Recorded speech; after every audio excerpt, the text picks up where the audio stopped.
persona neurótica empieza a desarrollar esa enfermedad, va a tener su conducta un factor que le va a acompañar a lo largo de la vida y que se llama compulsión. Va a actuar compulsivamente, o sea, sin control. Recordemos que la compulsión quiere decir sin control.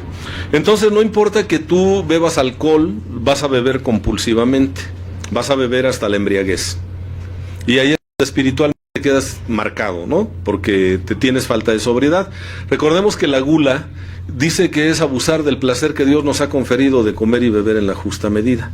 Un alcohólico es goloso porque bebe hasta la embriaguez, o sea, en exceso. El drogadicto va a consumir la droga compulsivamente. Cuando se desarrolle su adicción, la persona va a terminar obsesionado con conseguir otra dosis. Ese es el síntoma. Primero del uso va a pasar al abuso y del abuso va a pasar a la dependencia. Cuando llegue a la dependencia, la obsesión mental es conseguir otra dosis. Y cada que hace contacto con su objeto de adicción, se desata la compulsión y empieza a presentarse la alergia física, que son los terribles malestares que sufre un adicto, que son, en el caso del alcohólico, pues muy claros, ¿no? Lagunas mentales, la pérdida del equilibrio, actos de mal juicio, eventualmente el delirium tremens, las lagunas mentales que son abonos de locura, se le llama coloquialmente en los grupos, y las terribles resacas, el vómito, todo lo que viene aparejado cuando ya el bebedor es crónico, que es una forma en la que el cuerpo está diciendo: esto que tú me das me hace daño, ya no me des más de esto. Pero como el alcohólico padece de una obsesión, pues va a beber inclusive aún en contra de su voluntad. Y dice Bill W. que el alcohólico hace de los pretextos razones, justifica todo.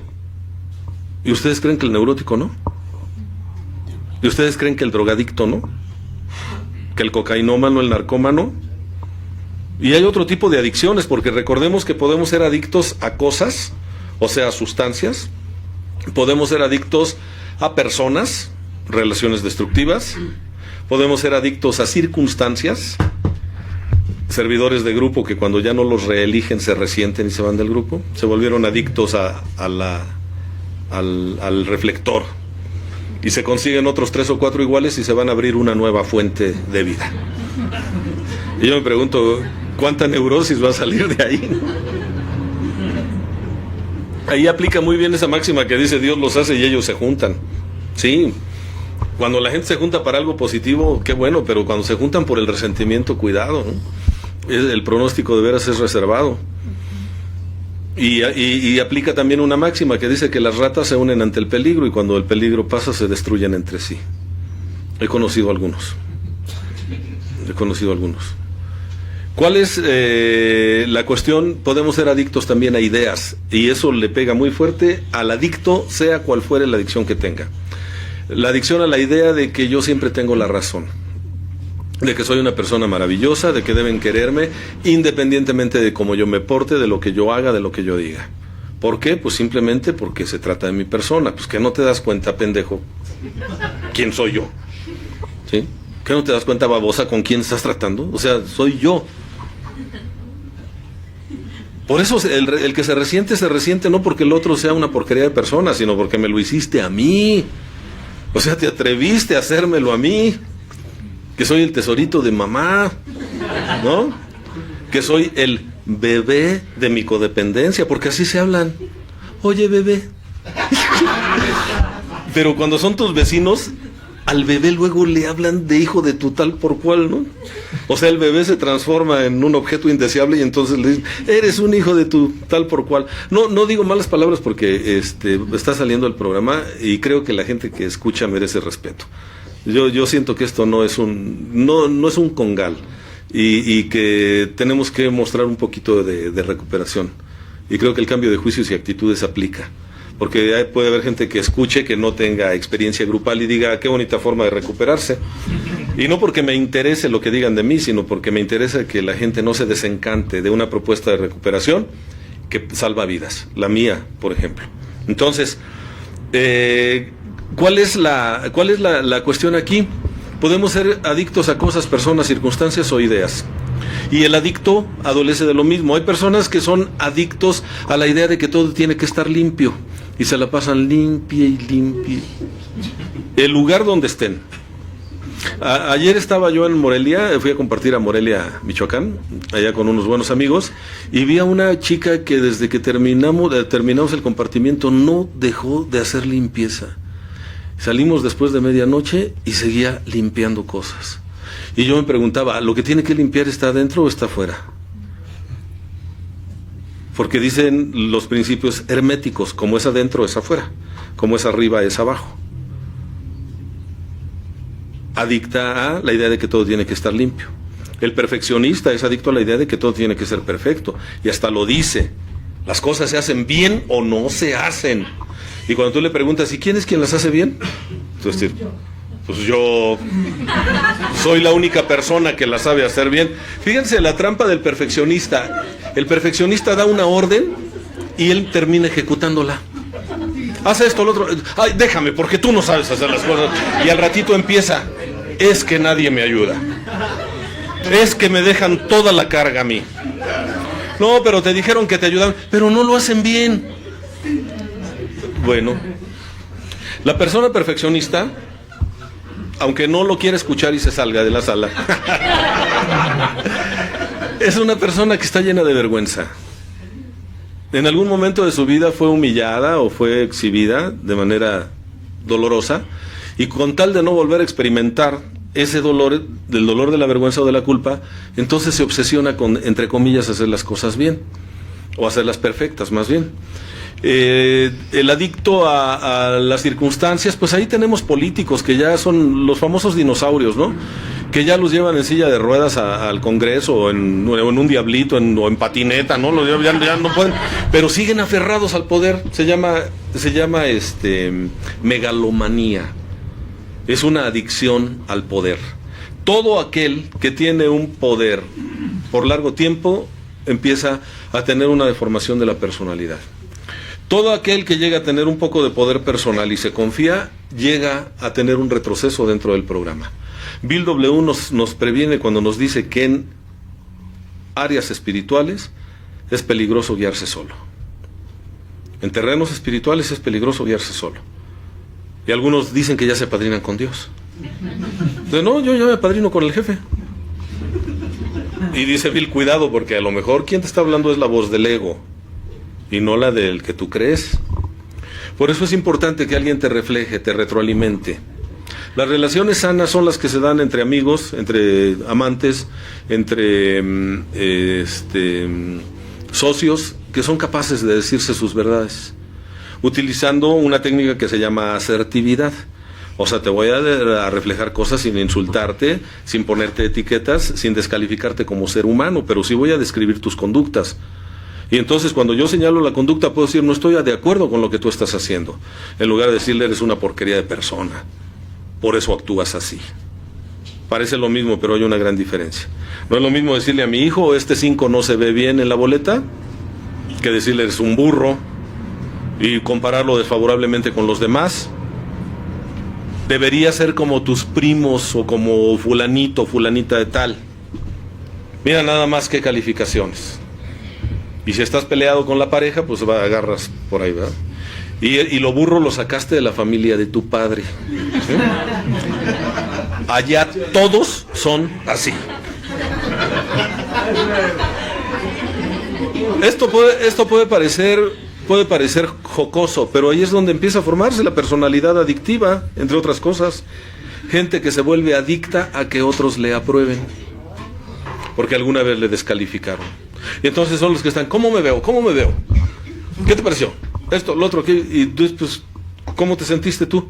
No, yo bien, pero ¿tú cómo me viste? Y si la persona le dice, no me viste bien, no te viste bien, colapsa. O termina haciendo lo que otras personas quieren. Esto es típico del alcohólico, no se hagan. ¿Qué a poco te pegan? Órale, tú y yo, a ver quién aguanta más. Muchos han recaído porque les dijeron, yo prefiero ser borracho conocido que alcohólico anónimo. Y esto lo toman como una ofensa. Y para darle gusto al estúpido que los está provocando, vuelven a beber. Si de algo adolece el adicto es de autoestima. La autoestima nos marca en uno de sus pilares, de acuerdo a la teoría de Nathaniel Branden, que es el autor que a mí me gusta más, porque lo considero muy objetivo al señor, de origen canadiense. Lean todo lo que caiga en sus manos de Nathaniel Branden o pongan sus manitas en los libros. Están los 6 pilares de la autoestima, el poder de la autoestima, el respeto por uno mismo, que ese para los que estamos en la agrupación debería ser de buró, ¿sí? Para no exhibirnos de la manera en la que lo hacemos a veces, quedar tan expuestos a tantas cosas porque no nos respetamos. Y este señor dice que uno de los pilares de la autoestima se llama autoafirmación, que es saber que tengo derecho a ser como soy, a que me guste lo que me gusta, tengo derecho a decir que no, tengo derecho a cambiar de opinión, tengo derecho a creer en lo que yo considere conveniente. Hay personas y matrimonios que se acaban por un cambio de ideología, ¿sí se han dado cuenta de eso, no? Que alguien se cambia de religión y quiere traerse al otro a su religión y el otro no se deja y empiezan a pelear. Y hay algunas religiones que promueven la separación, te dicen, no, mira, fulano o fulana de tal es del diablo. Ya viviste con la diabla mucho tiempo, entonces, o la traes para que la desenchanclen y se convierta aquí a nuestra religión, o te tienes que separar. Y pendejos, terminan separándose. Cuidado con eso. La personalidad adictiva tiene algunos rasgos que el doctor Elizondo mencionaba desde que escribió su primer ensayo sobre los síntomas de la borrachera seca, que eran 8, y ya después lo amplía a 12, que ustedes bien conocen. ¿Sí? Sí, han visto la pasta, ¿no? Del libro. Sí. Bueno, también hay que leerlo, ¿eh? Una vez le preguntaba a una persona, oye, ¿sí conoces el libro de los...? Sí, dice, es uno de una pasta así, todo. No, el del contenido, no me refiero a la portada. Algunos que son los que más destacan, la personalidad adictiva dice que la persona padece un egocentrismo crónico. Es una persona que vive autocentrada en su persona, vive centrada en el yo. Y esto es típico de neuróticos, que no beben alcohol ni se drogan, pero creen que tienen la exclusividad del dolor más grande. Nadie sufre como yo. Y me dicen, y dime cómo puedo hacer para dejar de sufrir. ¿Cuánto tiempo voy a sufrir por esto? Pues el tiempo que tardes en aceptar que lo que pasó, pasó. Que quien se fue. Y que la vida no baila al son que tú le toques. Tú te tienes que adaptar a lo que hay. Se trabaja con lo que hay. Y si me apuras tantito, lo has hecho en tu vida de manera inconsciente. ¿O no es cierto que te ves en el espejo en la mañana y a veces no quedas muy impresionado de lo que ves, ¿no? Y dices, esto es lo que hay. Y con lo que hay que enfrentar la vida. Lo hemos hecho. Pero el neurótico está posponiendo su felicidad a que todo esté perfecto. ¿Y lo perfecto cuál es? Pues lo que le agrada. Lo que le agrada al neurótico. Egocentrismo crónico, vivo centrado en el yo, quiero que todos me rindan pleitesía, quiero que todos me den la razón, quiero que todos me quieran. Y sufrimos porque queremos absolutizar algo que es muy relativo. El ser humano, como humano que es espejo de muchas personas. Y a veces le espejeas a los demás sus propios defectos, lo más puerco que ellos tienen, que no han querido aceptar o que no han podido aceptar de sí mismos. Y a veces les espejeas sus cualidades y sus virtudes. Se llama identificación proyectiva. Recuerda a una persona que te caiga bien. ¿Qué características tiene? Ahorita, recuérdalo. 5 características, piensa en 5 características que tiene una persona que te cae bien. Sus cachetes. Ahora, ¿no es cierto que esas 5 características también te definen a ti? Nos cae bien la gente que se parece a nosotros, que comparte ideología, que puntos de vista. Y también lo que nos choca, nos checa. Lo que más te molesta a veces de una persona es aquello de lo que tú adoleces. Y hay quien dice, no, a mí yo no le envidio nada a esa mujer, nada, lo que me cae bien mal es que es bien aferrada. Bueno. Qué bueno que no se parecen de nada, ¿no?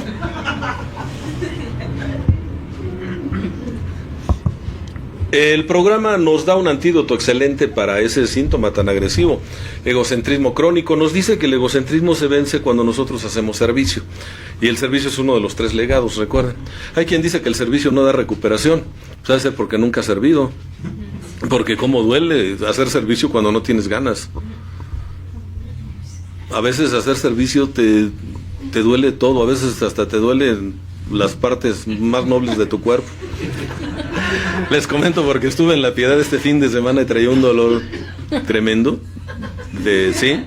Sí, ya no vuelvo a decir porque se me hinchan aquellos, y ahora voy a decir porque se me da la gana. O sea, es lo mismo, pero pues, si el cerebro ya se te hinchan, pues órale, ahí te va, cabrón. Para que hables con provecho, ¿no? El servicio, que es vencer esa adicción que tiene el adicto, una adicción de segundo orden, que da un síntoma principal, a que todos le sirvan, a que todo te digan que sí. El servicio es salirte de ti, olvidarte de ti. Y no hay una tradición espiritual seria en la cual el líder espiritual no haya sido un ejemplo de servicio para los demás, generalmente para la humanidad. Cuando muere la familia de Facundo Cabral, el malogrado poeta de la canción, cuando muere su esposa y su hija, que eran toda la familia que él tenía en un accidente de aviación, él entra en una profunda depresión. Evidentemente su depresión pues estaba bien justificada, si hemos de ser honestos. Sin embargo, su depresión empezó a ser patológica, o sea, se empezó a deprimir compulsivamente. Se estaba aislando ya del mundo, no quería saber nada de nada. Y de repente recibió una llamada de una persona que él narra que era de quien menos esperaba, la Madre Teresa de Calcuta, quien había escuchado su música, había escuchado había leído sus trabajos y le agradaba mucho la filosofía de Cabral. Y le pide que le tome la llamada, por favor. Y ya le contesta Facundo y ella le dice, no me conoces, sin embargo soy una admiradora tuya y me conocen como la Madre Teresa de Calcuta. Yo creo, aunque él no lo dice, que una llamada de ese tipo pues también lo saca de su ensimismamiento. Y le dice, me enteré que murió tu familia. Y dice él, sí, efectivamente así fue. Dice, yo tengo una pregunta para ti. Le dice él, ¿cuál? Dice, ¿qué vas a hacer con tanto amor? Fíjense nada más la interrogante, ¿eh? ¿Qué vas a hacer con tanto amor? Y él dice, no sé. Dice, ¿por qué no se lo vienes a dar a mis leprosos? Te invito a trabajar al leprosario aquí en Calcuta. Y dice Facundo, fui, serví 1 año y sané. ¿Qué hizo Facundo Cabral? Dejó de creer que tenía la exclusividad del sufrimiento más grande. Nadie sufre como yo.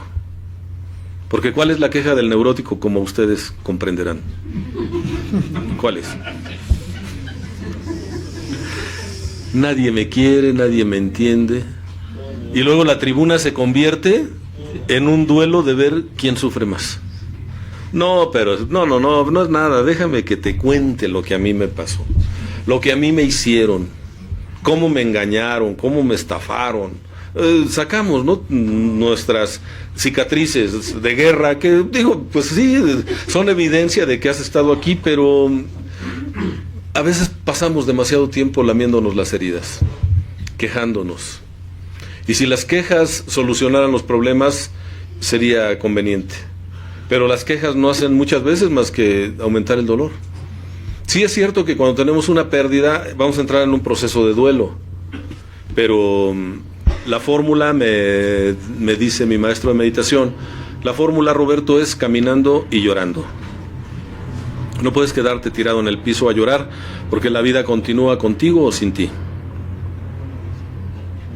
Y le tienes sin cuidado si tú no quieres levantarte. ¿Sí? Eres perfectamente sustituible, eres prescindible para todos, menos para ti. Así que no tienes la exclusividad del dolor. Yo, en los años que tengo en agrupaciones, He visto algunas personas que también se suben o comparten sus experiencias y hablan y hablan y hablan de lo malos que son.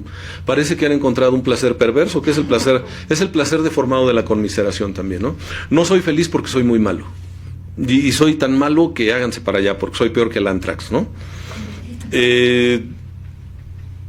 Vuelvo a lo mismo, a veces nos hace falta alguien que maneje un buen nivel de certidumbre para que rápidamente corte la escalada neurótica en la que se sube alguien cuando dice yo soy malo, esto. Y a mí me lo decía mi maestro también. Roberto, no eres el anticristo, no te hagas ilusiones. Eso también es ego. Cada quien la riega a su propia capacidad, ni más ni menos. Así que ya deja de estar hablando mal de ti mismo, porque te estás refugiando en la mediocridad de portarte mal para no hacer cosas positivas que puedas decir. También tengo esta forma de ser positiva. Se convierte a veces en una adicción el estar hablando mal de uno mismo. Algunos dijeron hay que ser honesto y dicen que algunos creen que ser honesto es insultarse a sí mismo. Perdón, eso no es cierto. Ser honesto es saber que nos equivocamos y que tenemos derecho a equivocarnos porque el libre albedrío nos otorga esa facultad. Lo que a veces sucede es que no aprendemos de la experiencia, eso sí. Pero ¿para qué estar de manera recalcitrante señalando mis defectos y lo peor que hice? Yo les voy a decir para qué. Para llamar la atención. Si no puedo ser el mejor de los mejores, voy a ser el peor de los peores. Y eso también es protagonismo. Y si no, pregúntenle a las familias que tienen un hijo adicto o una hija adicta, a un ingobernable o un ingobernable. ¿No es cierto que se le da más atención a veces al hijo que se porta mal que al que se porta bien? ¿No es protagonismo? ¿No llevan una ganancia secundaria? No me digan que no, por favor. Porque eso es parte de la personalidad adictiva. Soy tan egocéntrico que quiero estar en el ojo del huracán porque eso me da protagonismo. Y a veces lo que te hace falta es un poquito de discreción. La discrecionalidad funciona, te ayuda. Claro, si andas buscando prestigio entre los desprestigiados, por supuesto que lo vas a hacer. Por supuesto. Pues algunos probablemente es el único lugar donde han destacado. E inventan inclusive conversaciones con Dios, y por la manera en la que viven y por la frecuencia con la que se drogan y se emborrachan, lo dudo, honestamente, lo dudo. Aunque se sepan versos y canten alabanzas, perdón, lo dudo. A mí no me digas que recuperado estás, a mí déjame preguntarle a tu familia, déjame preguntarle a tu pareja, déjame preguntarle a tus hijos, bueno, a tus compañeros de grupo. Déjame preguntarles. El egocentrismo se manifiesta de muchas formas. Es un monstruo de 1000 cabezas. Si se manifiesta de manera espiritual, algunos van a escribir y dan el salto neurótico y ya después andan de cazafallas de todos, ¿no? ¿Y cuál es su argumento bizarro? Grosero, burdo. ¿Cómo es posible que después de una escritura todavía te enojes, todavía hagas esto, todavía hagas lo otro? ¿Quién les dijo que un trabajo de inventario es la panacea? Quienes no quieren a cuarto y quinto paso se regodean en su propia ignorancia, ¿no? Y dicen, ¿cómo es posible que nada más trabajen 2 pasos del programa? Bueno, se les justifica, no son malos, son ignorantes, son pendejos, vamos, o sea, no podemos cargarnos con ellos, ¿no? Bueno, yo porque a mí mi Señor Jesucristo me dio esa lección. Cuando Él estaba en la cruz, le otorgó el perdón a los que lo habían crucificado, aún sin que ellos se lo pidieran, ¿eh? Dijo, Padre mío, Señor, perdónalos porque no saben lo que hacen. O sea, no son malos, son pendejos. Bueno, los que hablan de cuarto y quinto paso sin haber hecho un cuarto y quinto paso caen dentro de ese rango. O sea, hablan sin tener argumentos sólidos ni un testimonio personal. Y cuando yo hablo a la ligera, pues generalmente hablo tonterías. No me preocupan tanto ellos, y no es una preocupación que me quite el sueño, simplemente es una forma de decirlo. Me preocupa la gente que está dentro de la comunidad y que no se ha dado cuenta que las escrituras no son suficientes, que son un elemento de la recuperación. concretamente el segundo concepto básico, análisis de la personalidad y catarsis. Pero el programa consta de 5 conceptos básicos desglosados en 12 pasos para la recuperación. Y si me apuras tantito, también tenemos que respetar las tradiciones, lo mejor que se pueda.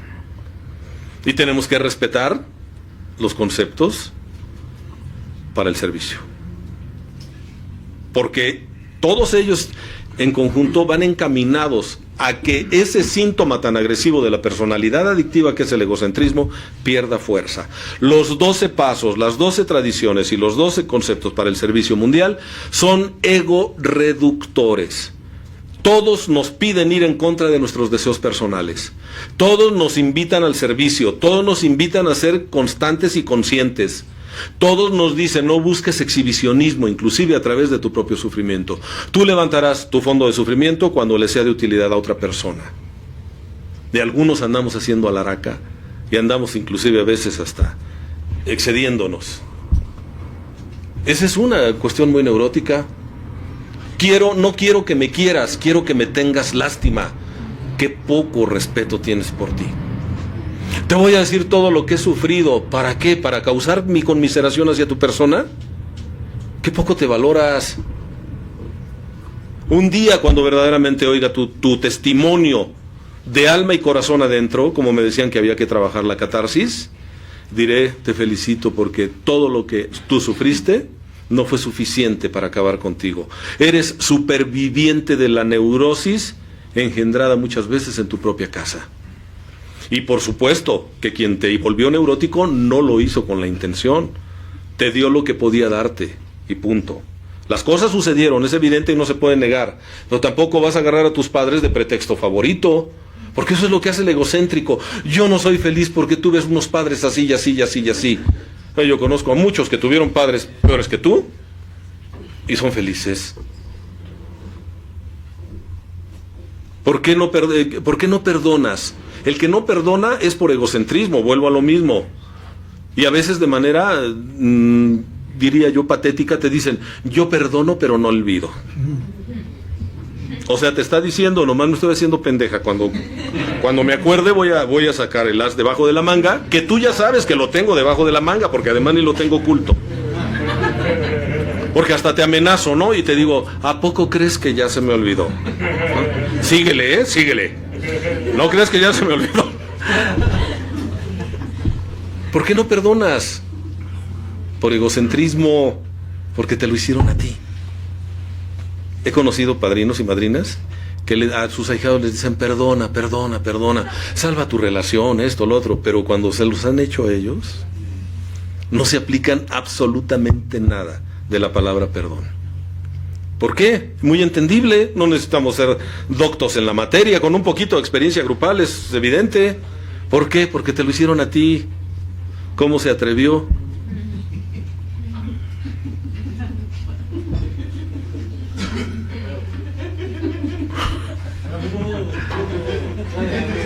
Miren, he oído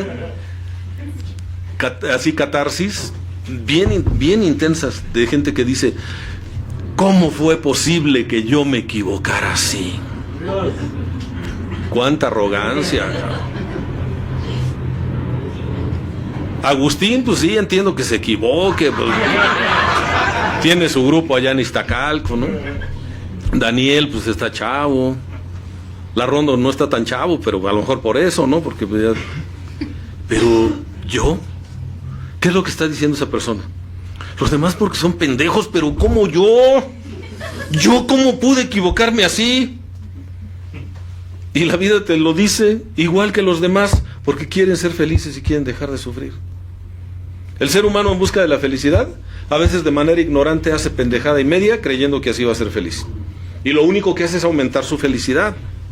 Yo recuerdo que cuando empezaba en estas lides de los grupos, fui a una misa que oficiaba quien era cardenal de México, el padre Corripio Ahumada, y era para los alcohólicos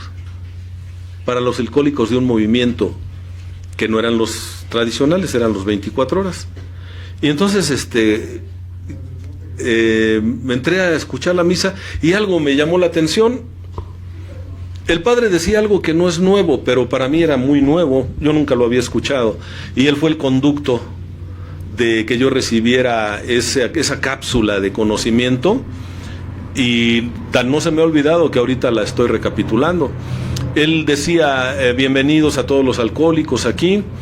Habíamos algunos que decíamos que éramos anónimos y había muchos negados, ¿no? Que eran los metiches que estaban ahí en la misa que decían, no, yo soy bebedor social, ¿no? Sí, tuve un primo que ya murió de alcoholismo, de cirrosis hepática, y cada que me veía me decía, qué bueno que ya no tomas, te felicito. Se pasó la vida entera felicitándome, nunca se animó a hacerlo él, porque pues él era bebedor social. ¿Y para qué le rompió un mecanismo de defensa, no? Si su esposa decía, no, él es un borracho que no hay problemas, no daña.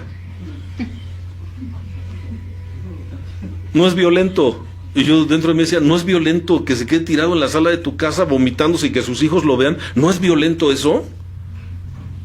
Digo, pero si la señora codependiente le apapachaba la enfermedad, por supuesto que no había una grieta por donde pasar. Pero ¿qué sucede? Dice, el alcohólico no es una mala persona, el alcohólico bebe porque quiere ser feliz y no sabe cómo. Eso cómo, a mí en lo particular, cómo me ayudó, me reivindicó conmigo. Yo pensaba que era muy malo porque era alcohólico activo, y cuando él dijo, el alcohólico quiere ser feliz pero no sabe cómo. Hoy sé que no solo el alcohólico, todos los seres humanos queremos ser felices y dejar de sufrir. Y digo que no es nuevo porque hace 2600 años Siddhartha Gautama, el Buda histórico, ya lo decía. Queremos ser felices y queremos dejar de sufrir. Y la felicidad dentro del mundo indotibetano era llamado nirvana. Y el nirvana no es un cielo al que hay que llegar, sino es una actitud con la que hay que vivir. Dicho de otra manera, el cielo y el infierno están aquí. Ahí donde tú estás situado, ahí donde tú vives tu vida, ahí está el cielo y el infierno. Tú decides a dónde quieres estar.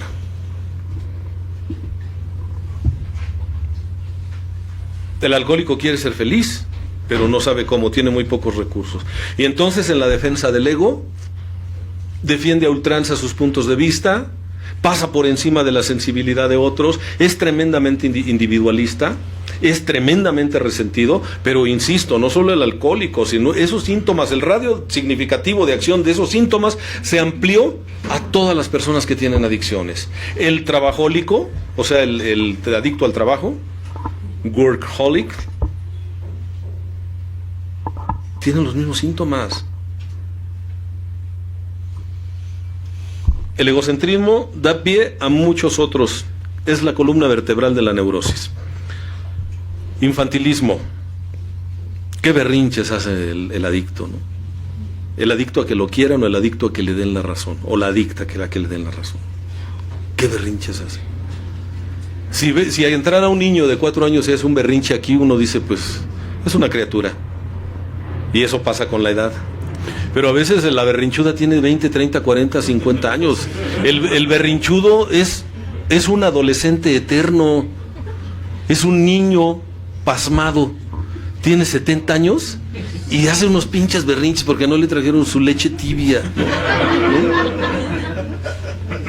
Si lo he visto en las haciendas, se salen a la mitad de la experiencia porque no les dieron participación.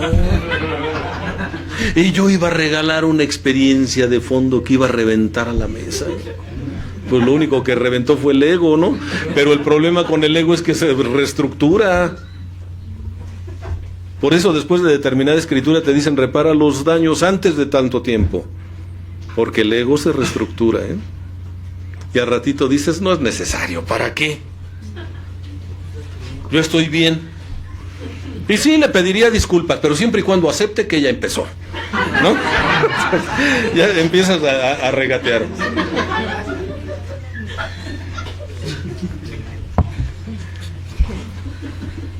Uno de los síntomas de la personalidad adictiva, dice el doctor Elizondo, es el escorpión amargado. Tremendamente resentido. Porque las cosas no salieron como tú querías. ¿Por qué nos enojamos los seres humanos? Nos enojamos porque las cosas no salen como nosotros queremos. Realmente esa es la causa. Con razón o sin razón.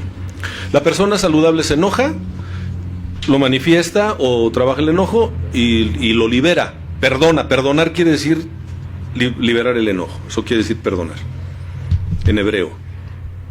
No en ebrio, en hebreo. Liberar el enojo. Pero ignorantemente el ser humano cree que perdonar es olvidar. Y llegan a terapia, llegan a los grupos, llegan a la iglesia y dicen, yo quiero perdonar y olvidar. Y hay quien te dice, puedes perdonar, y es un proceso que empieza con un acto de voluntad, que es decir, yo quiero perdonar. ¿Y para qué quieres olvidar? Ahórrate una de las dos cosas, no olvides. Perdonar no es olvidar, perdonar es liberar el enojo. Y te recuerdo que el que olvida su pasado está condenado a repetirlo.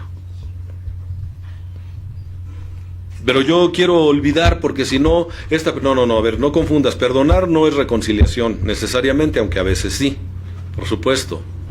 Perdonar no es complicidad con el que te dañó, nada más es soltar el enojo y decir, no voy a permitir que me vuelvas a afectar de esa manera.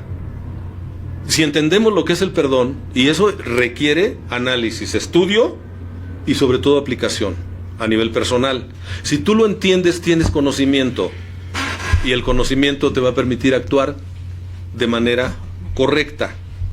Pero si no tienes el conocimiento, vas a buscar la felicidad creyendo que odiar a la otra persona es lo que te va a hacer feliz a ti.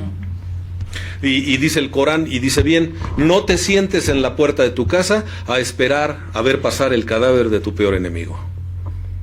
O sea, ¿cuál es el mensaje? Vive, no seas pendejo. Que el otro a lo mejor ni se acuerda de ti, a lo mejor ya se murió. Le estás dando un lugar de privilegio a la persona que te dañó en tu vida. ¡Qué paradoja! ¿No te acuerdas a veces de tu padre, de tu madre? Y si eres de los que dices que quiere el programa, no te acuerdas de Billy Bob, pero sí te acuerdas del que te dañó siempre. Ese es uno de los síntomas de la personalidad adictiva, y por resentimientos nos vamos a beber. Por resentimientos nos vamos a drogar, por resentimientos nos hacemos un daño. Me fue infiel, pues ahora se la cobro. ¿Y qué crees? Que la otra persona, cuando te fue infiel, no quería que tú te dieras cuenta. Y si tú lo haces para que el otro se dé cuenta, estás cayendo en algo que se llama premeditación, alevosía y ventaja. Lo estás haciendo con el afán de dañar a otra persona y no tienes idea del daño que te estás haciendo a ti misma, a ti mismo. ¿Estamos de acuerdo entonces en que la ignorancia, queremos ser felices, pero ignorantemente hacemos pendejadas creyendo que eso nos va a dar la felicidad? ¿Qué quiere decir esto? Que si tú te enojas, o que no tienes más bien derecho a enojarte, no, eso sería absurdo. Y esto lo digo para los padrinos que lo escuchen. No te debes enojar, no, perdón. Si pierdes la capacidad de enojarte, te mueres. Eso le pasa a las personas que son maltratadas por su pareja.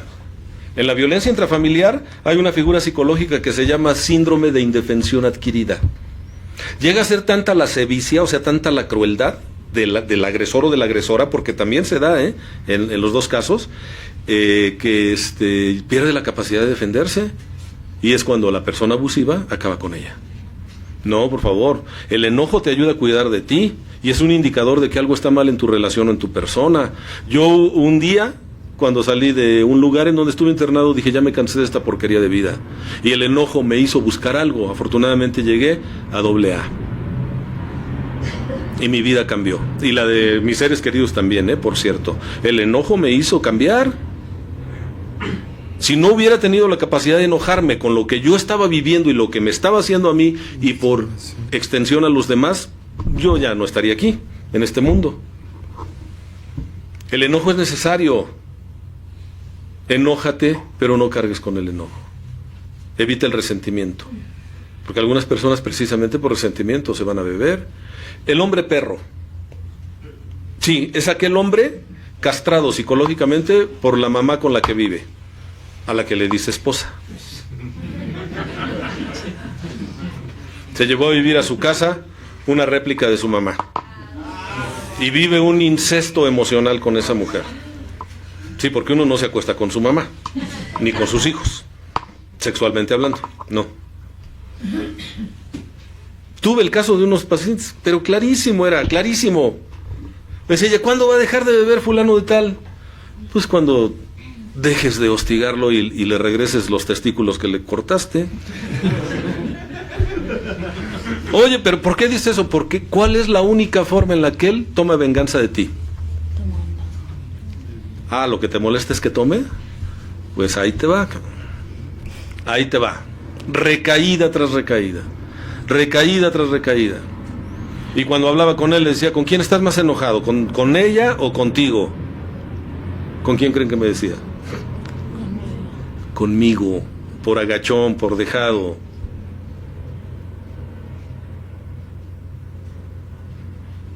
Y cuando le hablé de la figura psicológica del hombre perro, obviamente lo hice con mucho tacto. Le dije, el hombre perro es aquel que se suscribe a un sistema neurótico que una mujer que le recuerda a su propia madre le ha donado. La donataria del sistema neurótico es ella. Aquí las cosas son así, si quieres, ya lo tiene agarrado. Ya. Sí, cuando se la sueltas, cuando el otro ya está hasta adentro. Y entonces le dona un sistema neurótico al que el otro se suscribe. Le dice sí, y se convierte en un diapasón que vibra al ritmo que le toque la otra. Así como en una guitarra, que está el diapasón, tocas las cuerdas, el otro está respondiendo. Pero está muy enojado. Y dice que la ama. Y ella le da su premio de consolación. Cuando llegan las visitas dicen, yo tengo un marido modelo. No bebe, dice el otro, porque me madreas. No discute, porque me amenazas con irte de mi vida. No pelea, porque no me da sexo. El otro está con su diálogo interno. A todos le dice que sí. Y cada una de las concesiones que hace le llenan de furia consigo mismo. Llega el momento en el que no aguanta, se va a beber. Bebe por resentimiento. Y con quien está resentido es con él mismo. Sucede con muchas mujeres, guardando las proporciones, más o menos la situación es parecida. Bebemos por resentimientos. Por eso te dicen, libérate de los resentimientos. Por eso en cierto lugar te dicen resentimientos. Pinche palabra de 14 letras. Tuvieron el cuidado de contarlas. Que ha costado más vidas que las 2 primeras guerras mundiales.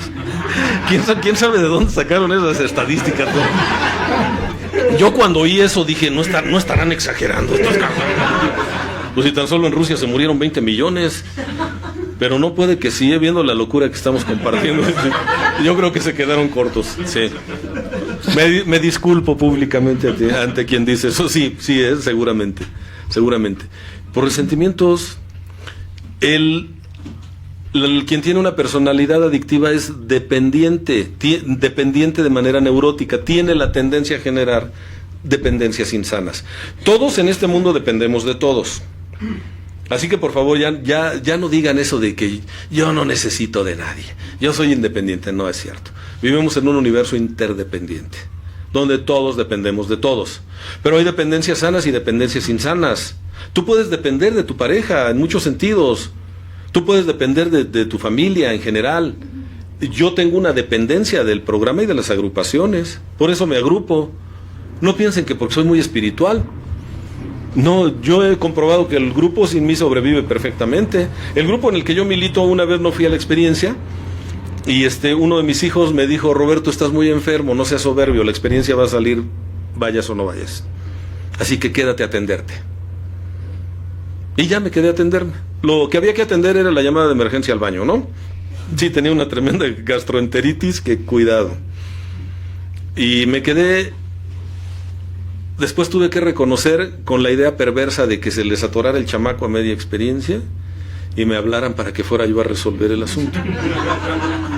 Pero el pinche teléfono nunca sonó. Hasta lo revisé el celular, dije, no estará descargado, no sonó. El domingo ya estaba yo resignándome y fui a recibir a la gente que llegaba de la experiencia y yo llegué y me dirijo a los servidores, ¿no? Pues de los servicios más significativos. ¿Qué tal? ¿Cómo les fue? Dicen, a toda madre, nos fue muy bien. Un golpe para el ego, ¿no? Comprobé mi teoría. El grupo funciona perfectamente sin mí. Difícilmente yo funcionaría bien sin el grupo. ¿Por qué? Porque el grupo para mí es el cordón umbilical a la cordura, a la vida ordenada y algo maravilloso, a la vida espiritual. Yo conocí al que considero mi poder superior a través del Evangelio del Borracho, que es el libro azul. Y me enseñaron que el Dios de los adictos es un Dios amoroso. Si no fuera así, créanme que muchos no hubiéramos llegado. No es perfeccionista. No dice las cosas se hacen bien o no se hacen. No dice, ahí tienes un libre albedrío. Nada más te haces responsable. Después no andes de chillón. Como el que le da cáncer y dice, ¿por qué a mí? ¿Por qué a mí? Pues porque tú eres el que te fumaba 60 cigarros diarios. O sea, es lógico, no sabes hacer cuentas, pendejo. ¿No? ¿Por qué a ti? Pues ¿qué querías que le diera el vecino que no fuma y que sale a correr? Digo, le puede dar otro tipo de cáncer, pero el pulmonar te lo ganaste. Te lo ganaste. Preguntas absurdas que a veces los seres humanos hacen. ¿Cuál es el problema entonces? Aquí desde este campo de posibilidades de la dependencia, todos dependemos de todos, pero el enfermo adicto tiene la tendencia a relacionarse con personas que empaten o que embonen con su neurosis. Entonces genera una dependencia. Dice la persona golpeada por el marido, es que ya me vino a rogar, quiere que regrese con él, que me ama, que me necesita. Sí, porque nadie se deja maltratar como ella. Por supuesto, es una víctima perfectamente cooperativa para el maltrato, pues de esas hay que cuidarlas. Fíjate, no les dan dinero, no las atienden emocional ni sexualmente, y las agarran de punching bag, ¿no? O sea, de costal. Pues ¿dónde? Claro, hay que cuidarlas. Por supuesto. Pues sí, lo vemos, ¿no?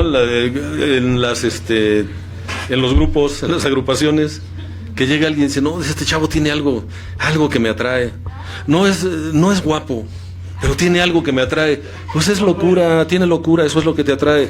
Te resulta familiar. Te resulta familiar su locura, pues es igualito a tu papá, no físicamente, sino en su forma de conducirse. Es mitómano, o sea, miente sin necesidad. ¿Cuánto tiempo tienes sin drogarte? No, déjame hacer cuentas, más o menos, no, ya como 10 años.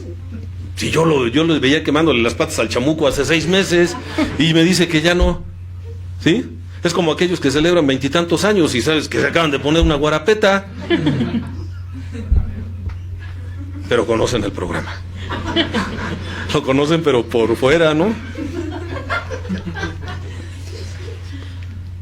¿Cuál es el punto? La arrogancia. Y es típico del egocéntrico. Dense cuenta que los adolescentes generalmente son egocéntricos y eso es por naturaleza. El adolescente que no es egocéntrico no es normal. Si después de los 18, 19 años sigue siendo egocéntrico, tampoco es normal. O sea, eso es temporal, ¿eh? Es temporal. Y generalmente se resisten a aceptar algunas cosas y es normal, están en un proceso de formación de su personalidad, de individuación, así se llama. Pero ¿qué sucede con la persona que ya trae problemas y en la adolescencia ya pueden ser adictos perfectamente, tener una personalidad adictiva? ¿Qué te dicen? Mamá, papá, a mí nadie me ha dado nada. Es su frase matadora. Yo me hice solo. Por favor. De veras, no inventen. ¿Quién de aquí ha cuidado un bebé aunque sea por unas horas? ¿No es cierto que son tremendamente demandantes los bebés? ¿Alguien te tuvo que cuidar para que hayas llegado el día de hoy a las condiciones en las que estás? Sí, pero ni me querían. Pues todavía es más de agradecerse. Pues si estabas feo como la chingada y todavía te cuidaron, ¿no? Te dieron de comer.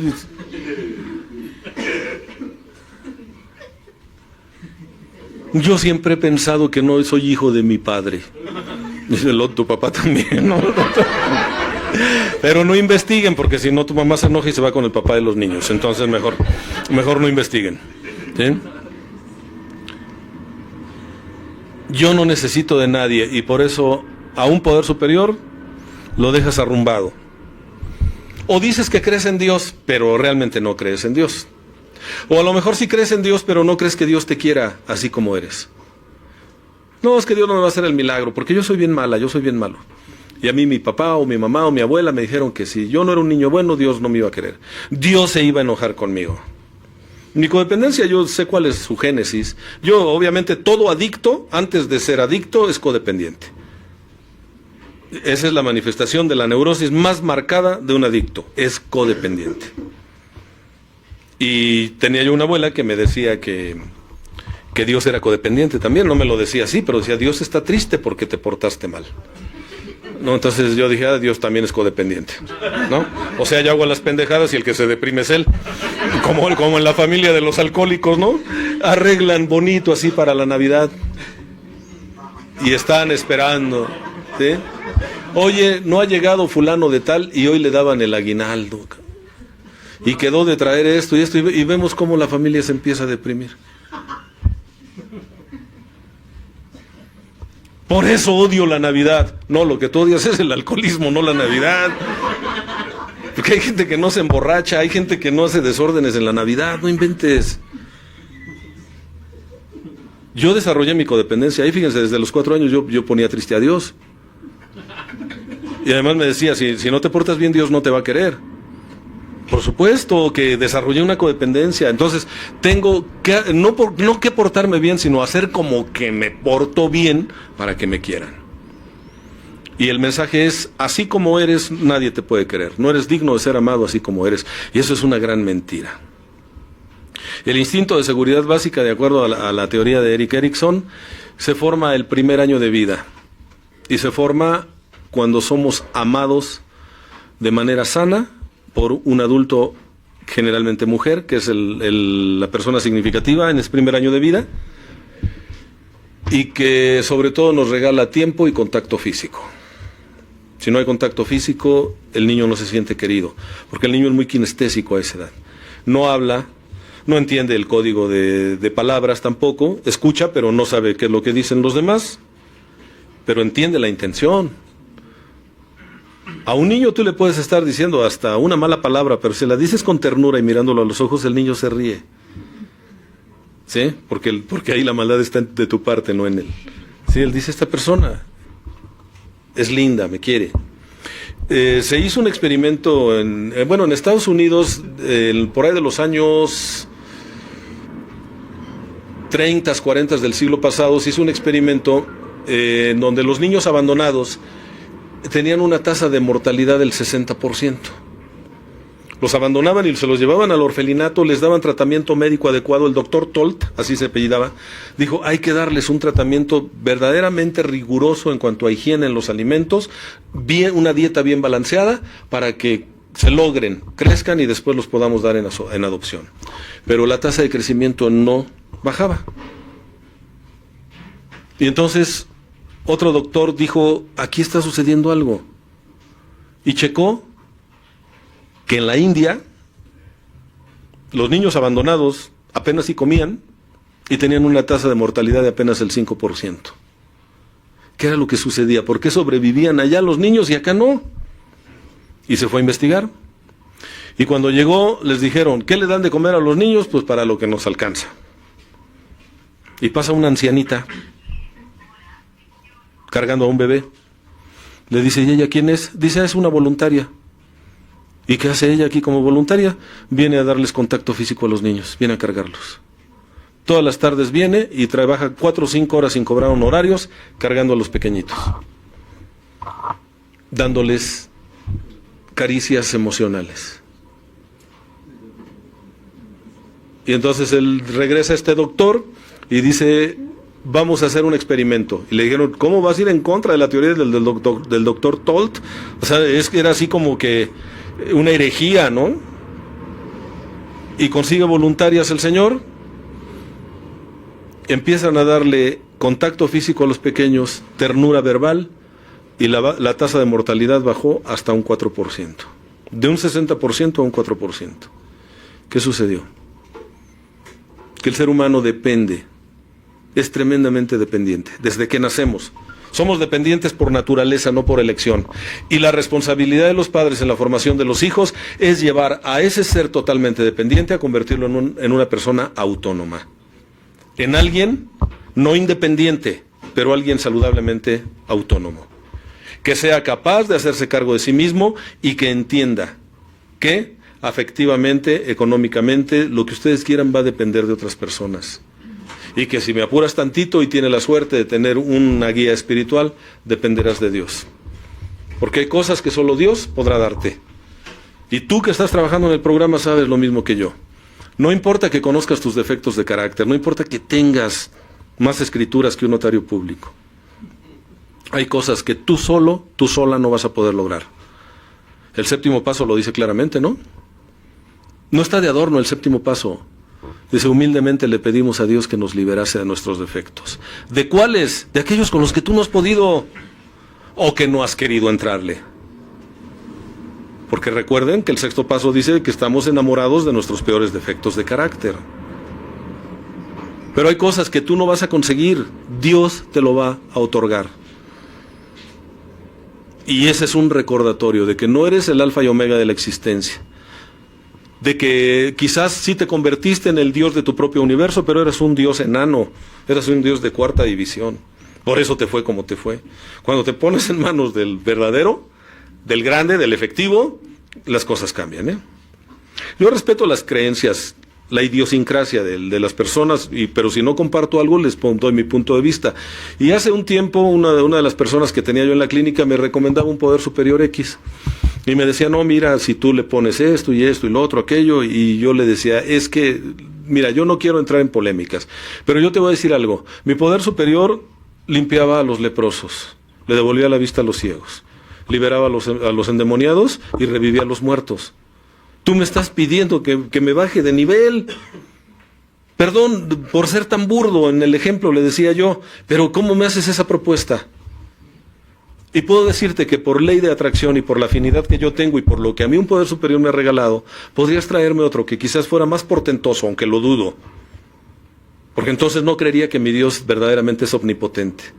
Pero aún así, por la ley de afinidad que existe, al haberme rescatado de mi propia miseria, tengo un compromiso espiritual con Él y por fe me he entregado entera y libremente a mi Dios. Y esa fe yo no la tenía. Esa fe me la regalaron en los grupos. Esa fe la encontré yo en un trabajo de inventario personal, en el que fui honesto, al que fui a escribir y no a festejar mis aniversarios. Sí, porque pues ya está de moda, ¿no? Hacemos la experiencia y me festejo, ¿no? Sí, y el día que te cases también, ¿no? Vas a llevar, o que hagas tus 15 años, llevas a los chambelanes también ahí en la cadena de resentimientos, lo puedes hacer. Y cuando todos aplaudan, entras tú partiendo plaza, así, con tu mejor perfil, ¿no? Por favor, no mezclemos la gimnasia con la magnesia. La recuperación es cosa seria, no tiene que ser solemne, pero sí seria en el sentido de qué es lo que quieres para ti. ¿Qué es lo que quieres para ti? Porque ese es otro de los síntomas de la personalidad adictiva exhibicionista. Podría continuar con algunos rasgos de la personalidad adictiva, pero creo que particularmente todo gira en torno al egocentrismo. Es el más significativo. Y recuerden lo que dice Bill W. en el cuarto paso, para no excederme en el tiempo. ¿Qué dice en el cuarto paso cuando habla de los defectos de carácter o a lo que se le llama en la Iglesia Católica, Apostólica y Romana los pecados capitales? Porque de ahí viene. Quien crea la lista de los 8 pecados capitales es el Papa Gregorio Magno, porque fueron 8 primero, y después se dieron cuenta que la vanidad era consecuencia de la soberbia. Entonces se redujo a 7 el número de pecados capitales. A los que Bill W. dice en el cuarto paso les vamos a llamar defectos de carácter, para que no se pongan locos los alcohólicos, ya ven cómo son conflictivos, ¿no? Dice, a ver, vamos a suavizar la cosa. A ver, nosotros les vamos a llamar defectos de carácter, ¿sí? Y dice, no por casualidad, la soberbia encabeza la lista de defectos de carácter. No es casualidad. La perversa enfermedad del alma, decía Abel, tiene que ver con la soberbia. Esa es la perversa enfermedad del alma, el creer que eres más que Dios inclusive. San Agustín lo define perfectamente, dice, soberbia es amor exagerado hacia uno mismo hasta el desprecio de Dios. breve, bueno y substancioso. A mí se me hace que ese señor tenía programa, aunque no lo supiera, porque de veras bien centrado, bien objetivo. Soberbia es amor exagerado hacia uno mismo hasta el desprecio de Dios. Y el Dalai Lama del Tíbet, cuando viene a México, ahí en el Auditorio Nacional me tocó verlo, le preguntaron: ¿para usted qué es humildad? Y dice él: humildad es saber que lo puedo todo, pero que no puedo solo. También, mis respetos. La humildad es el antídoto de la soberbia. Y la soberbia es lo que genera el egocentrismo. Y no confundir, por favor, soberbia con orgullo. El orgullo es autoestima, es dignidad, es amor propio, es respeto por la persona que tú eres. Y el que tú te sientas orgulloso, yo espero que el grupo Hay una Solución se sienta orgulloso de este 12 aniversario. Porque el orgullo es la recompensa emocional legítima a la que tenemos derecho cuando hemos hecho bien las cosas. ¿Cómo no me voy a sentir orgulloso yo si cumplí mis bodas de plata con los cuartomarcianos? Hace 25 años que yo escribí, en este septiembre. ¿Cómo no me voy a sentir orgulloso? Por supuesto. Pues si yo ya me había desahuciado a mí mismo, dije: yo me voy a morir borracho, siguiendo la tradición familiar. Sí, la verdad. Son las herencias transgeneracionales. Por eso se me echó encima toda la perrada. Cuando dejé de beber, toda la familia estaba siendo infiel al sistema tradicional. Y se aventaban la vacilada de decirme: ¿tú crees que no nos da vergüenza verte salir de un grupo de alcohólicos anónimos? De veras, la desfachatez no tiene límites, en serio. Y muchos de los que se avergonzaron de que saliera yo de un grupo, tíos míos, ya se murieron. Y se murieron de alcoholismo. Y eso no me alegra. Me cansé, como dice la canción, me cansé de rogarles. Y nunca quisieron saber nada del programa. Por eso digo que no a todos nos alcanza. Somos afortunados, hemos sido tocados por la diosa Fortuna. Aquí tienes una esperanza de vida diferente, tienes una expectativa diferente, tienes la oportunidad de conocerte, de ser un descubridor de tus propios tesoros. Yo he tomado un sesgo diferente en mis participaciones. Yo ya no hablo de lo malo que es el enfermo emocional. Yo vengo a recordarte las cualidades que tú tienes, que están adormecidas por tantas neurosis que heredaste y por otras a las que te has vuelto adicto. Como es a tener la razón o a querer cambiar a los demás. Aunque tengas grupo, ya ven que dices: ¿por qué no cambias? Y la otra persona te va a decir: ¿y por qué no me aceptas? Cuesta el mismo trabajo. Pero recuerden que estamos aquí por locos, no por pendejos, ¿no? Es más fácil que cambie el otro, pues yo para qué me esfuerzo, ¿no? Ándale, si me amas, cambia. Y el amor que el otro tiene es virtual. Si no se quiere a sí mismo, pues nadie da lo que no tiene. Entonces, orgullo es autoestima. Soberbia es una conducta patológica, enfermiza, es una manía del ego.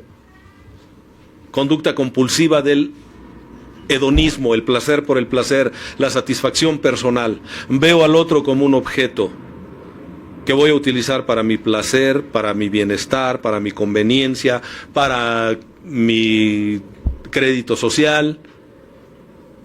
Me lo trago de golpe como un apetitoso bocado, solo para masticarlo y escupirlo después, cuando ya no me sirve. Y luego me quejo de que estoy solo, de que nadie me quiere, de que me abandonaron. Y cínicamente te dicen: ¿y por qué te dejaron? Y dices: ¿no más? No, pues no más, pues como dice la canción, yo sigo siendo el mismo, ¿no? Pues tenemos que escuchar la otra versión. Tenemos que escuchar la otra versión. Yo les digo a las parejas que tengan problemas, sí puede ir cada quien a terapia por su lado, pero tomen una terapia de pareja. Porque cuando alguien llega a mi terapia, yo sé que me van a decir su versión. El otro va a dar su versión, pero nadie va a decir la verdad verdadera. Esa la van a decir cuando estén de frente y a ver si tienen la desfachatez de negar lo que haces. Y algunos lo niegan. ¿Yo? Sí, tú. Pues no me acuerdo. No, pues, cuidado. Soberbia. Son como erizos de mar, tienen picos por todos lados. Están a la defensiva. Personas terminan viviendo una dolorosa soledad. Recuerdo hace algunos años trabajaba para un grupo empresarial en el área de desarrollo humano y estábamos en el mes de noviembre precisamente planeando ya, presentando el proyecto para el año siguiente. Las empresas serias así trabajan, ¿eh? Dicen, ahí luego vemos. Tú échale ganas. No, vamos a hacer lo que se pueda. No, las empresas serias dicen, vamos a hacer lo que planeamos, no lo que se pueda. Y las parejas serias también, ¿eh? Sí, vamos a hacer lo que planeamos. ¿No? Vamos a echarle ganas, mi amor. No, mejor vamos a ponerlo por escrito y vamos a hacer lo que tenemos que hacer, ¿no? Yo les comento eso, ¿eh? Sobre todo a las chicas incautas. La vida, compañeros, compañeras, la vida no te da lo que te mereces, la vida te da lo que negocias. No tenemos lo que nos merecemos, tenemos lo que negociamos. Aprendan a negociar bien. Y la primera persona con quien tienen que negociar bien es con ustedes. ¿De veras quiero que no se me haga pesada la carga de mi proceso de recuperación? Sí. No tienes que ser santa, no tienes que ser santo. Simplemente sé honesta, sé honesto, lo mejor que puedas y haz las cosas con conocimiento de causa, aprovechando, como dice el Libro Azul, el sencillo juego de herramientas que te han dado tus hermanos mayores. Porque sí hay una solución, pero necesitas aplicarte. Y por favor no inventes recuperación. No hay nada más patético que un recaído hablando de recuperación, sin aceptar que ha recaído. Porque no es un crimen, no es un delito. Lo que sí es muy dañino para la persona es querer engañar. Me decía mi maestro de meditación, cuidado con lo que haces, Roberto, porque puedes engañar a una persona mucho tiempo. Puedes engañar a muchos mucho tiempo. Lo que no puedes es engañar a todos todo el tiempo. Y alguien que anda haciendo, maltratando, por así decir, la palabra sobriedad, perdón, tarde o temprano te van a ver. En un congal o en el anexo al que te lleven. Porque ya no te aguanta tu propia familia. Entonces, cuidado. Un poquito de congruencia. Decir soy alcohólico anónimo, decir estoy en recuperación, perdón, es algo que cuesta trabajo y que se maneja con dignidad. No es algo que puedas abaratar. No es algo que está de moda, aunque algunos crean que sí. No. Es algo que ha costado sangre, ha costado vidas. Y si me apuras tantito, seguramente de tu propia familia. Honra a esas personas que no tuvieron la oportunidad que tú tienes de conocer un programa de recuperación, que no tienen un modelo de trabajo como el 4-5 que te permite tener acceso a algo que antes en un grupo tradicional te costaba años, aunque nos odien algunos tradicionalistas. Y no les estoy tirando tierra ni le doy patadas al pesebre, pero cuarto y quinto paso tiene algo. No es casualidad que los grupos estén llenos, a diferencia de otras propuestas de recuperación. Algo estamos haciendo bien. Y creo que Dios no le ha dado a nadie la exclusividad de la recuperación, afortunadamente. Afortunadamente. Porque no va a crear monstruitos de ese calibre, ¿verdad? A mí me dio la recuperación y la verdad absoluta, no, si así como te vuelas, ¿no? Ya con que tienes un grupo que qué bueno que lo tengas, seguramente tu trabajo te ha costado, pero andas que no te la crees.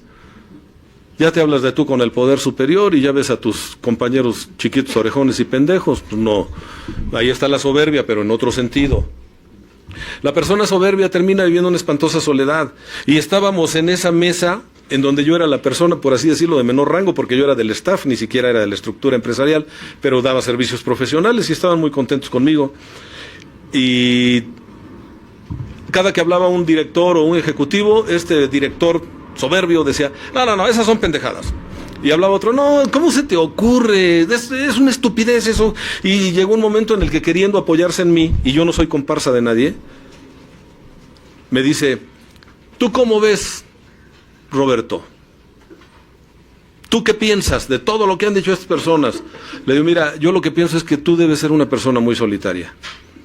¿Por qué? Le digo, porque eres el único listo viviendo en un planeta de pendejos. Perdón, estás aislado de la comunidad humana. Me dice, ya vas a empezar con tus cosas de los alcohólicos anónimos. No, este es de la vida real. Tú no necesitas un proyecto de trabajo, necesitas clases de humildad para aprender a escuchar. Porque los especialistas te están diciendo, pero tú por encimita estás desacreditando todo. Me pediste mi opinión, no me disculpo por dártela porque tú me la pediste. Acércate un poquito más a los mortales, acércate un poquito más a la gente común y vas a tener buena retroalimentación. Yo creo que no era alcohólico porque ni me corrió ni se resintió. Al contrario, le bajó un poquito de volumen. Y yo me felicito por eso. Porque le dije lo que pensaba, con respeto. La soberbia nos aleja de los demás. La soberbia nos quita inclusive el mérito de aquello que hicimos bien cuando empezamos a pregonarlo, cuando empezamos a presumir, cuando empezamos a hostigar a otra persona o cuando manejamos la falsa humildad. Gracias por coordinarnos la experiencia. No es nada, cualquiera hubiera podido hacerlo. ¿Cualquiera? No es cierto. Gracias por tener un grupo funcionando. No, hombre, cualquiera, pues no es cierto. ¿Cuántos grupos se cierran? Gracias por compartirnos el tema. No, no es nada, cualquiera lo hubiera podido hacer. Tampoco. Tú tienes tus cualidades naturales, que te recuerdo que no son tuyas en estricto sentido, son dones de Dios. Y debes ponerlos al servicio de los demás.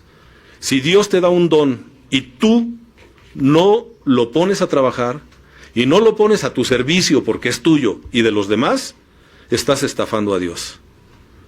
Porque te hizo un encargo y no lo estás cumpliendo. Y hay gente que dice, ¿por qué no te retiras ya? ¿Por qué no te retiras? Ya me quiero retirar, ya fueron muchos años. Oía el otro día una persona, nunca diré nombres públicamente porque no es ético. Pues ya le serví mucho a estos cabrones, yo ya me quiero retirar y todo. Dije, híjole, va a entrar en crisis la recuperación, ¿no? Por favor, no me digas que estás hablando en serio, ¿no? No me digas que tú eres el que estabas hablando de aquel tema tan hermoso de espiritualidad hace unos meses que te escuché y ahora con esa clase de pendejadas. Y me sirvió para decir, Roberto, ten cuidado. El pez por su boca muere. Mejor no escupas al cielo que a la cara no te caiga. Cuidado. Sin embargo, créeme que cada que hablas te comprometes. También esa es una máxima. A mí mi Dios me quiere mucho porque trabajo con adictos todo el día y prácticamente todos los días. Vivo en el mundo de la recuperación de las adicciones y constantemente hablo de que sí se puede. Y cada que digo que sí se puede me comprometo más. Pero como decía Abel, solo por hoy. Solo por hoy. En una ocasión me soñé borracho hace poco y fue sueño, no fue sueño. La neta del planeta fue sueño. Y en esa pesadilla, porque yo así la catalogué, una parte de mí me decía, Roberto, ¿y ahora qué le vas a decir a todos esos chavos que tienes en la clínica? A esos jóvenes que cuando tú les impactas, porque tengo la capacidad de ser histriónico, lo reconozco, y tengo una rara cualidad para trabajar con adictos, ¿sabes? Porque yo también lo soy, ahora en recuperación, y que veo un dejo de esperanza en esas caras casi infantiles, de que dice el padrino que sí se puede, cabrón. Y salir con mi pinche batea de babas, ¿no? ¿Se acuerdan de lo que les dije? Sí, pues ¿qué creen? Que les mentí. Claro, no soy el único referente, ¿no? Hay muchos que, gracias a Dios, lo están logrando, pero sí te comprometes. Sí te comprometes. Si te comprometes doblemente cuando dices que estás haciendo algo y estás haciendo todo lo contrario. Ahí sí, cuidado. Cuidado. Entonces, pues la personalidad adictiva caracteriza a la persona por una obsesión mental, como resumen, que se apodera de nuestro pensamiento. Recuerden que un pensamiento obsesivo que se apodera de la mente, al cual nuestra atención vuelve una y otra vez sin cesar. Esa compulsión, esa obsesión mental lleva al adicto a caer en su objeto de adicción o en su conducta adictiva. Y en ese momento se dispara, hay un detonador, se dispara la compulsión. La falta de control sobre sí mismo, sobre el control volitivo, del control de la voluntad desaparece. Y se llega a la alergia, tal como la describió Bill. Y en su momento el doctor Silver se lo comentó a Bill. La alergia que te condena a la locura o a la muerte, si la ingesta es de sustancias tóxicas. Sin embargo, quiero decirles algo que una vez, cuando yo le reproché a mi maestro, el que no me daba mucha atención, él me dijo, te puedo dar toda la atención, te doy toda la atención que puedo darte, y si eso no es suficiente, pues quizás no estás en el lugar indicado, ¿no? Y yo me sentí defraudado, Y después me alcanzó, cosa que nunca hacía él, me alcanzó y me dijo, discúlpame, fui muy duro y no quise decirte lo que te dije. Pero sí quiero que te lleves una cápsula. ¿Cuándo entenderás que la importancia personal es una enfermedad progresiva que mata? Me estaba hablando de la soberbia, la importancia personal, el yo tengo que ser el centro de atención. Que cuando entenderás que la importancia personal es una enfermedad progresiva que mata. ¿Cuándo lo vas a entender? Ya después me dio la sobada. ¿Sabes por qué te doy menos atención a ti? ¿Por qué? Porque te veo menos pendejo que a tus compañeros. Y te lo digo en buen plan, y no para masajearte el ego. Tú te sabes el caminito, tienes un programa de recuperación, tienes una carrera de psicología. O sea, por favor, tú no necesitas un lazarillo como algunos otros. Entiéndelo. Después de esa revolcada, pues ya no me quedaron ganas de volver a reprocharle nada, ¿no? Porque sí me estaba diciendo, ¿qué quieres, que te aplauda? Es como aquel que dice, padrino, ¿verdad que el primer paso es el que dice que nos derrotamos ante el alcohol? Pues sí. Padrino, ¿verdad que la segunda tradición dice esto? Sí, ya lo sabes, ¿para qué estás preguntando, cabrón? O sea, qué afán de llamar la atención y de interrumpir, ¿no? Sí, ya lo sabes.